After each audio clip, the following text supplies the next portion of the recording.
বড় রুটিটা এটা হচ্ছে মূলত আমাদের গ্রামে সাদ্দাম রুটি বলে, যেটাকে পিৎজার মতো 8 পিস বা 10 পিস করে এটাতে ক্রিম লাগানো হয়। বনটা নেব আমরা, যে বনটা আমরা সাধারণত বার্গারে ব্যবহার করে থাকি সেই বনটা নেব, কিন্তু এই বনটা হতে এখন অনেক সময় বাকি রয়েছে, প্রায় 1 ঘন্টা সময় লেগে যাবে এখানে উনি বললো, কারণ এটার সাথে সাথে খাওয়া যায় না, ভিতরে কাঁচা থাকে, এমনটাই আমাদেরকে জানালো।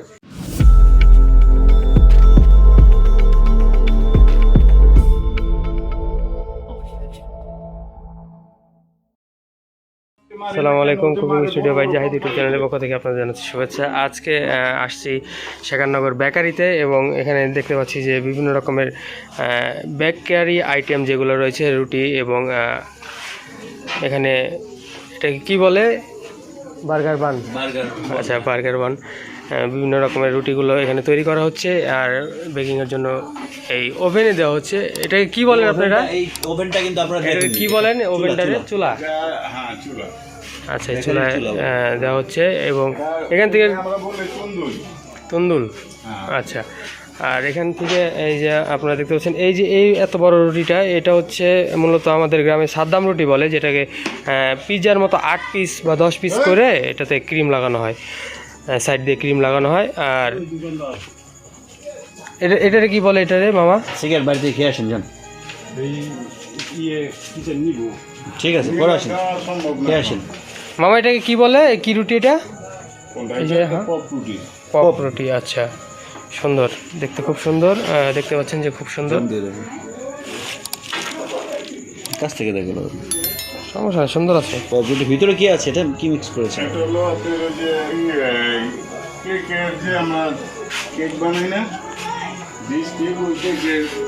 এটা কি মিষ্টি না এই ঝাল? ভিতরে এটা মিষ্টি। আচ্ছা আচ্ছা, খুব সুন্দর দেখতে, খুব সুন্দর।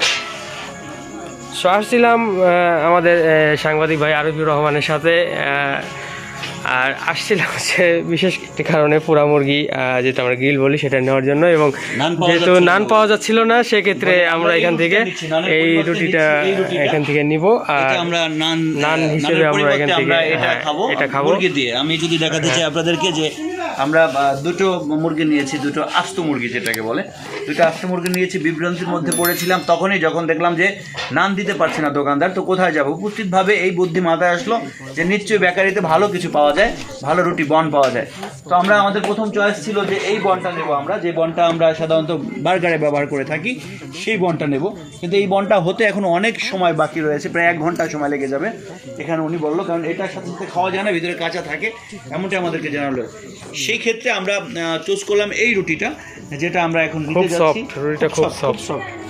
হ্যাঁ, এটা সব বেকারিতেই কম বেশি বানায়, তবে এখানে যেটা বানায় যদিও একটু অস্বাস্থ্যকর পরিবেশে তৈরি হচ্ছে, বাই দ্য ওয়ে সেটা লক্ষণীয় বিষয় না, পেটের যে একটা চাহিদা থাকে সেই চাহিদা পূরণার্থে এটা নিতেই হবে। আচ্ছা, আমি একটু এদিকে দেখাই যে আরও কিছু কিছু এখানে বেক যে রুটিগুলো রয়েছে সেগুলো এখানে বানানো হচ্ছে। নাম কি এটা? মধুবন না? মধুবন, বাবা নাম তো সেই নাম রাখছে। বাহ, খুব সুন্দর সুন্দর এখানে রুটি তৈরি করা হয়। সো আশা করি এই ব্লগটা আপনাদের ভালো লাগবে, আর যেহেতু শর্ট ব্লগ আশা করি ভালো লাগবে। আর একটি যে বেকারি, সেই বেকারির ট্যুর একটু হয়ে গেল। সো ভালো থাকবেন, সুস্থ থাকবেন। আসসালামু আলাইকুম রহমতুল্লাহ।